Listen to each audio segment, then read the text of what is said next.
بسم اللہ الرحمن الرحیم۔ السلام علیکم ناظرین، آج میں بہت زیادہ کنفیوز ہوں۔ مجھے سمجھ نہیں آ رہی کہ میں اپنے آپ کے اوپر غصہ کروں یا اللہ کا شکر ادا کروں۔ مجھے کچھ سمجھ نہیں آ رہی۔ میں چاہتا ہوں کہ آپ میری ویڈیو غور سے سنیں، پھر کمنٹس کر کے مجھے بتائیں کہ مجھے کیا کرنا چاہیے، کیونکہ آپ لوگوں کو معلوم ہے کہ پچھلی رات عمران خان صاحب کا قوم سے خطاب تھا، اور مجھے ایسے لگتا ہے کہ ایز اے وزیر اعظم عمران خان صاحب کا یہ آخری خطاب تھا۔ وہ خطاب سن کے آپ لوگوں کو معلوم ہے بہت لمبا چوڑا خطاب تھا، لیکن اصل اس خطاب کا جو مقصد تھا، جو عمران خان کے خلاف عدالتی فیصلہ آیا ہوا ہے، تو اس عدالتی فیصلے نے ہمارے پاکستان کے وزیر اعظم عمران خان کو بالکل توڑ کے رکھ دیا۔ بالکل جیسا کہ کہتے ہیں نا کہ ایک آدمی ٹوٹ گیا ہے، تو عمران خان صاحب ٹوٹ گئے ہیں۔ تو ظاہر ہے اس کا شکوہ عدالتی فیصلے کے اوپر تھا۔ اس نے کہا ہے کہ مجھے دکھ ہوا ہے کہ یہ جو عدالتی فیصلہ ہے یہ صحیح نہیں آیا ہے، عدالت کو دیکھنا چاہیے تھا کہ بیرونی سازش کس حد تک پہنچ چکی ہے۔ پر کیف اس پورے عمران خان کے خطاب سے اس کی بے بسی، اس کی لاچاری، وہ ایک تھکا ہوا انسان، ایک مجبور انسان، ایک ہارا ہوا انسان، ایک ٹوٹے ہوئے انسان کی جو خطاب تھا، تو وہ بہت سارے لوگوں کو کے دلوں کو پگلا دیا۔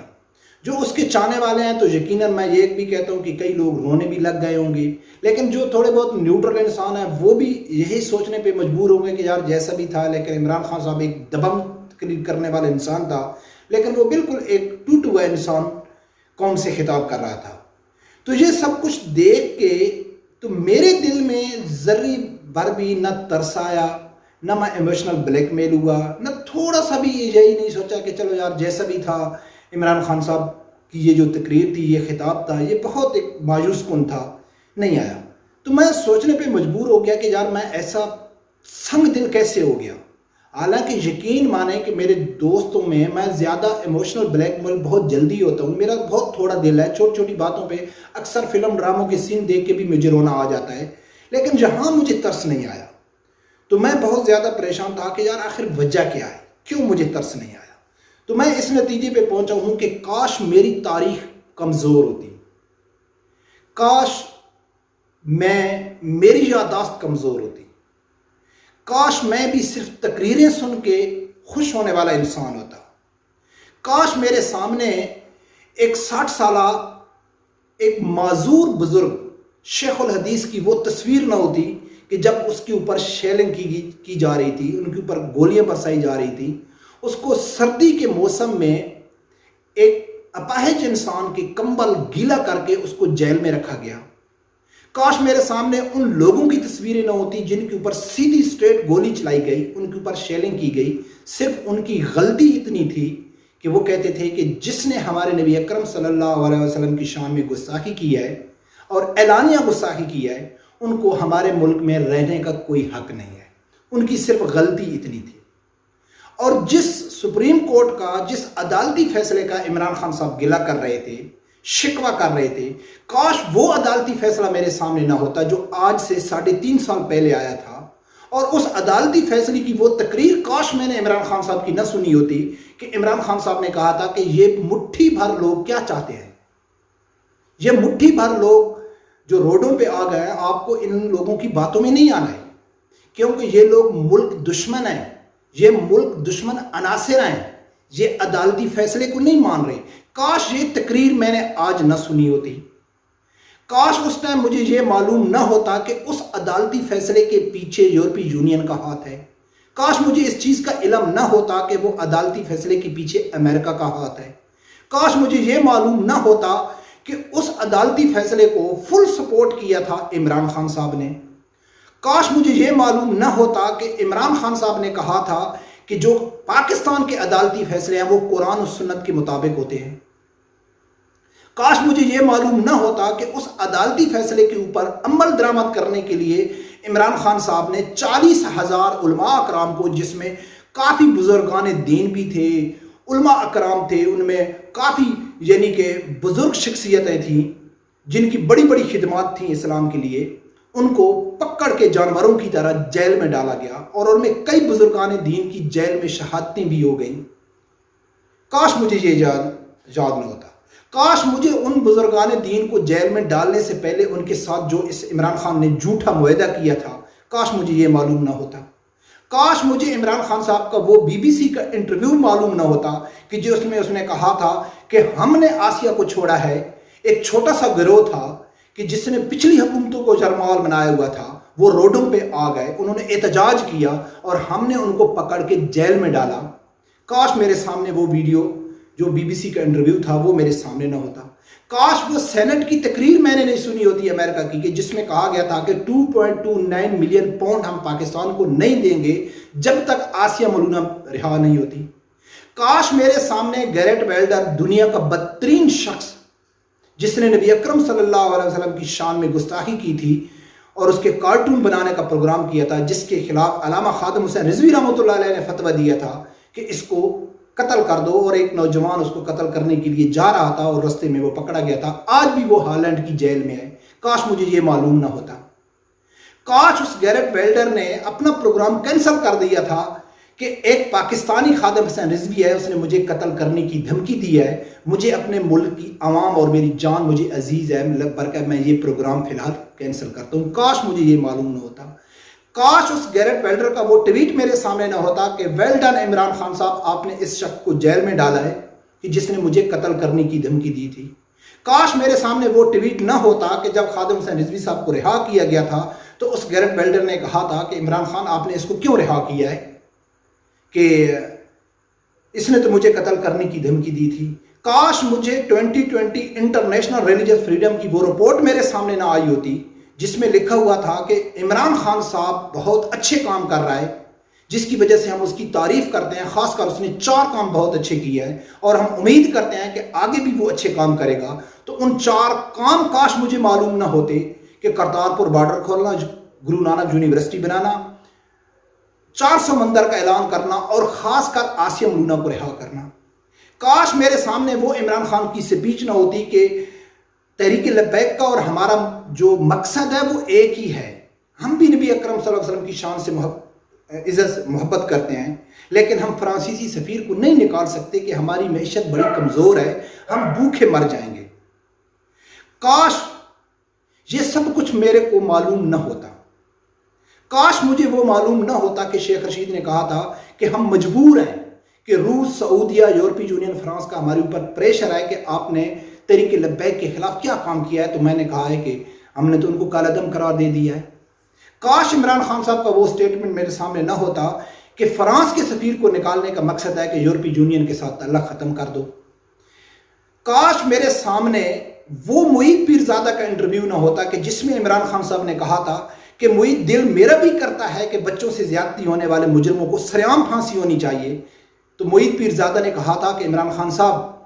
آپ کر سکتے ہیں، آپ کے پاس اکثریت ہے، آپ ایسا قانون پاس کر سکتے ہیں۔ تو عمران خان صاحب نے کہا تھا کہ جب ہم نے اس پر کام کیا تو ہم کو معلوم پڑا کہ یورپی یونین اس کو نہیں مانتی۔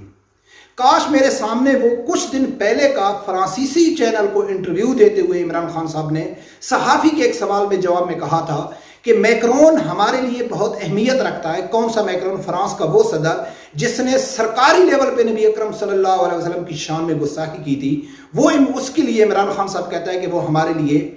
قابل احترام ہے اور میری خواہش ہے کہ میں اس سے ملاقات کروں۔ کاش میرے سامنے اسی فرانسیسی چینل کو انٹرویو دیتے ہوئے عمران خان صاحب سے جب اس چینل نے کہا، صحافی نے کہا تھا کہ افغانستان میں طالبان کی حکومت کو آپ تسلیم کریں گے، تو عمران خان صاحب نے کہا ہے کہ جب تک یورپی یونین فیصلہ نہیں کرتی ہے ہم یہ فیصلہ نہیں کر سکتے۔ اگر یہ میں گناتا جاؤں تو میرے خیال ہے ویڈیو بہت لمبی ہو جائے گی۔ یہ سب چیزیں میرے سامنے تھیں جو مجھے مجبور کر رہی تھیں کہ آپ کو ترس نہیں کرنا چاہیے، آپ کو رحم نہیں آنا چاہیے، آپ کو بلیک میل نہیں ہونا چاہیے۔ مجھے اچھی طرح معلوم ہے کہ پچھلے سال رمضان شریف کے مہینے میں احتجاج شروع ہوا، یتیم خانہ چوک سے شروع ہوا اور وزیر آباد تک جاتے ہوئے 25-30 عاشقان رسول نے شہادت نوش دی اور سینکڑوں کو زخمی کیا گیا، اور ان کے اوپر جو شیلنگ کی گئی تھی وہ میڈ ان فرانس کے کارتوس تھے۔ جو پولیس والوں کے پاس ماسک تھے وہ میڈ ان فرانس کے تھے اور وہ احتجاج فرانس کے خلاف ہو رہا تھا۔ یہ سب چیزیں میرے سامنے تھیں۔ تو ناظرین، یہ سب کچھ میں یہ چاہتا ہوں کہ اگر میرا دل کر رہا تھا کہ میں بھی تھوڑی ہمدردی کروں عمران خان صاحب کے ساتھ، میں بھی تھوڑا یعنی کہ اس کے لیے میرا دل بھی تھوڑا پریشان ہو، لیکن یہ سب چیزیں مجھے مجبور کر رہی تھیں۔ تو کاش یہ مجھے معلوم نہ ہوتا، یا میں بھی سنگ دل ہوتا، یا میں بھی صرف تقریروں سے خوش ہوتا کہ میں یورپی یونین کے کہنا نہیں مانتا ہوں، میں نے امریکہ کے ساتھ ٹکر لیا ہے، میں نے صرف روس جانے کی وجہ سے امریکہ میرے خلاف ہو گیا، ٹھیک ہے، میں ریاست مدینہ کے اصولوں پہ پاکستان کو بنانا چاہتا ہوں، مجھے بھی بہت زیادہ تکلیف ہوتی ہے کہ جو نبی اکرم صلی اللہ علیہ وسلم کی شان میں کوئی تکلیف کرتا ہے، تو میں بھی ان باتوں میں آ جاتا، ان کے اوپر میرا دل پگھل جاتا، تو شاید آج میرے دل میں بھی تھوڑا درد ہوتا، محسوس ہوتا کہ چلو یار جیسا بھی تھا، ہمارے ملک کا وزیر اعظم ہے، ہینڈسم ہے، سٹار ہے، ہیرو ہے، دنیا اس کو جانتی ہے، آج اس کی تقریر سن کے تھوڑا محسوس ہوتا کہ یار ایک مجبور، لاچار، بے بس انسان کی تقریر نظر آ رہی ہے۔ تو ناظرین، یہ اصل چیزیں ہوتی ہیں کہ جو آدمی کو کوئی فیصلہ کرنے میں رکاوٹ بنتی ہیں، تو یہ سب چیزیں میرے اندر رکاوٹ بن رہی تھیں۔ اگر آپ چاہتے ہیں کہ میں غلط ہوں، مجھے یہ چیزیں یاد نہیں رکھنی چاہیے، یا دوسرے سیاسی فیصلوں کی طرح ان کو بھول جانا چاہیے، ایک کان سے سن کر دوسرے سے نکال دینا چاہیے، لیکن میرے خیال میں یہ چیزیں ایسی نہیں ہیں کہ جو ایک کان سے سن کے دوسرے سے نکال دو۔ میں کئی ویڈیو میں ذکر کر چکا ہوں کہ جب میں عمران خان صاحب کو جان سے زیادہ اس سے محبت کرتا تھا، دبئی میں اس کی بڑی بڑی پارٹیوں میں، بڑے بڑے ایونٹ میں میں شرکت کرتا تھا، یہ مراد سے شبلی فراز سب کے ساتھ میرے یعنی کہ اچھے وہ تھے، ہم پارٹی میں اگر کوئی دبئی میں رہتا ہے تو ابراہیمی ہوٹل ہو گیا، کرامہ میں، یہ سب میں ہماری زیادہ تر میٹنگ ہوتی تھی، تو میں بہت زیادہ محبت کرتا تھا۔ لیکن جب نے آسیہ ملونہ کو اس نے رہا کیا تھا تو اس ٹائم میں نے اللہ سے وعدہ کیا تھا، اور اللہ کی ذات نے مجھے طاقت اور ہمت دی تھی، تو میں نے کہا تھا کہ خان صاحب اگر آپ پورے پاکستان کو دنیا کا بہترین ملک بنا دیں، پاکستان کے ہر آدمی کو، ہر شہری کو کہ 1 لاکھ 2 لاکھ کا وظیفہ لگا دیں، تب بھی میرے دل میں 0.01% آپ کے لیے ہمدردی نہیں آئے گی کہ آپ نے اس گستاخ کو رہا کیا کہ جس نے اعلانیہ گستاخی کی تھی نبی پاک صلی اللہ علیہ وسلم کی شان میں،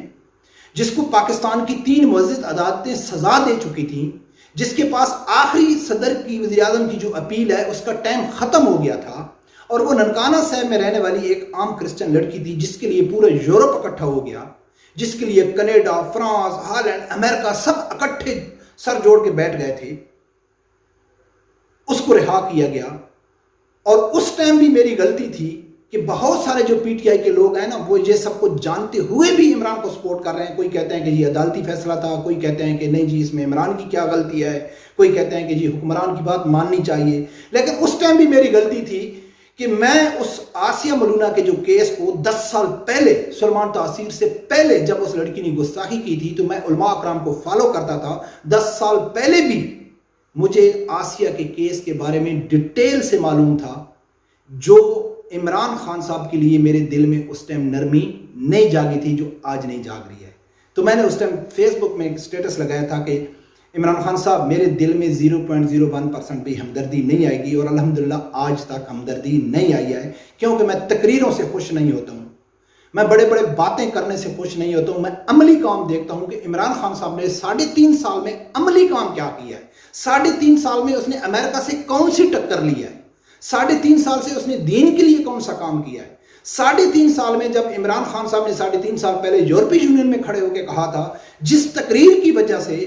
جیسا کہ آج عمران خان کے آخری خطاب کی وجہ سے کافی لوگوں کے دل نرم ہو گئے، تو اس ٹائم بھی عمران خان کی جو یون میں پہلی تقریر تھی، تو اس ٹائم بھی کافی جو عمران خان کے تھوڑے بہت مخالف بھی تھے، وہ عمران خان صاحب کی تعریف کرنے کے اوپر مجبور ہو گئے تھے۔ میں نے بھی اس ٹائم عمران خان صاحب کی صرف اس لفظ میں تعریف کی تھی کہ عمران خان کی اس تقریر کی بنیاد پر اس نے تقریر اچھی کی ہے، لیکن ہمیں یقین نہیں ہے کہ عمران خان اپنی تقریر کے اوپر عمل کریں گے۔ اتنے الفاظ میں نے بھی عمران خان کے لیے ادا کیے تھے۔ تو عمران خان نے یورپی یونین کے پلیٹ فارم پہ کھڑے ہو کے کہا تھا کہ میں یورپی یونین سے مطالبہ کرتا ہوں کہ اگر کوئی ہمارے نبی صلی اللہ علیہ وسلم کی شان میں گستاخی کرے تو اس کے خلاف قانونی کارروائی ہونی چاہیے، ان کے خلاف ایک قانون سازی ہونی چاہیے۔ کاش مجھے معلوم نہ ہوتا کہ 295 قانون پاکستان میں موجود ہے، کاش مجھے یہ معلوم نہیں ہوتا کہ 40-50 گستاخ جن کو پاکستانی عدالتیں آلریڈی ان کو سزا ہو چکی ہے، وہ مجھے معلوم نہیں ہوتا۔ کاش مجھے میرے سامنے وہ بیان سامنے نہیں ہوتا کہ جو میں ذکر کر گیا ہوں کہ انٹرنیشنل ریلیجس فریڈم کی جو رپورٹ تھی، اس میں کہا گیا تھا کہ عمران خان صاحب آپ نے 40 گستاخوں کو بھی رہا کرنا ہے اور ختم نبوت کے قانون کو بھی چینج کرنا ہے۔ تو جو امریکہ کا بیان تھا کہ 40 گستاخوں کو رہا کرنا، کاش وہ میرے سامنے نہ ہوتا، کاش میرے سامنے وہ شکور قادیانی نہ ہوتا، سرگودا کا ایک گستاخ جو 5.5 سال کی سزا بھگت رہا تھا، لیکن 3 سال کے دوران ہی اس کو ملک سے فرار کر کے بھیجا گیا۔ کسی کو معلوم نہیں ہے کہ جب وہ سلمان تاثیر کے بیٹے کو لے کے ڈونلڈ ٹرمپ کے سامنے کھڑا ہو گیا تب لوگوں کو معلوم پڑا یہ تو سرگودے جیل میں تھا۔ کاش میرے سامنے وہ شگفتہ کوثر نہیں ہوتی، اس کا ہسبینڈ نہ ہوتا کہ جس نے سن 2014 میں علماء اکرام کو میسج کر کے نبی پاک صلی اللہ علیہ وسلم کو شام میں گستاخی کی تھی، اس کو رہا کر دیا گیا۔ یہ سب کچھ سامنے تھی، جس کی وجہ سے میرے دل میں کم از کم نرمی نہیں ہے۔ میری آپ لوگوں سے گزارش ہے کہ آپ کمنٹس کر کے بتائیں کہ کیا میں غلط ہوں؟ کیا میں ان سب چیزوں کو بھول کے عمران خان کے لیے ہمدردی جتا سکتا ہوں؟ کیا میں افسوس کر سکتا ہوں کہ یار ایک ہمارے ملک کا وزیر اعظم ہے، ہینڈسم ہے، وہ اس ٹائم لاچار اور مجبور قوم سے خطاب کر رہا ہے، تو تھوڑا دل میں ہمارے لیے بھی ہمدردی ہونی چاہیے۔ تو میرے خیال میں تو ایسے میرے دل میں نہیں آئے گی۔ آپ لوگوں کی رائے میں جاننا چاہوں گا کہ آپ لوگ اس کے بارے میں کیا کہیں گے۔ رب پروردگار سے یہی دعا ہے کہ اللہ تعالیٰ ہر آدمی کو حق سچ سننے کی اور اس کے ساتھ کھڑے ہونے کی توفیق عطا فرمائے۔ اللہ حافظ۔